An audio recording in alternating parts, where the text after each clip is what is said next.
Mlade ženske. Mlade ženske so tiste, ki morajo vstopati v politiko. Ja. Tega je premalo. Jaz sem bila, ko sem začela s politiko, sem bila tudi mlada. Ja. Jaz sem bila tudi na to malo starejša mogoče, ampak Norma, zgledala sem tako kot Norma. A res? Jaz sem gledala tako kot Norma. Gajstna baba, sem imela, očala sem imela, sem gledala, včasih čuka zgledala v kamero, tako. Tu je moderno, pušal sem se gordala, umetno prse sem si dala, ampak tu sem za predvolilne kampanje. Posle tu sem vam pobrala. Fuštrample sem se gor oblekla. Čista norma. Tangec, to ne vem, jaz nisem naga videla, bi se spodobrila, ampak veste pa, kako sem se jaz oblekla za soočenje, sem kandidirala za predsednico države. Moje noge, ko sem šla predvolilna kampanja, depilirane, uštimane.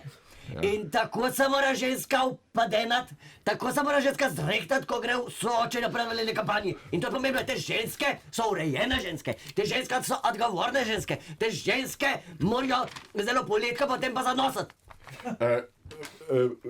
Poslušajte, Angelca, s čim mislite, da je ta Joveva prepričala Šarca, da jo je vzel za svojo, bi rekel, prvo izbiro? Kakor sem jaz vedela, je tu recepta patice. Je ona? Ja, to je recepta patice. Recepta patice ni slab, sem ga pa gledala. Ni slab. To je bilo! In so neke detalje, ki se malo razlikujejo od mojega sistema, barbeki, ampak je pa dobro. Je zelo dobro. Joveva potička. Tako Joveva patička.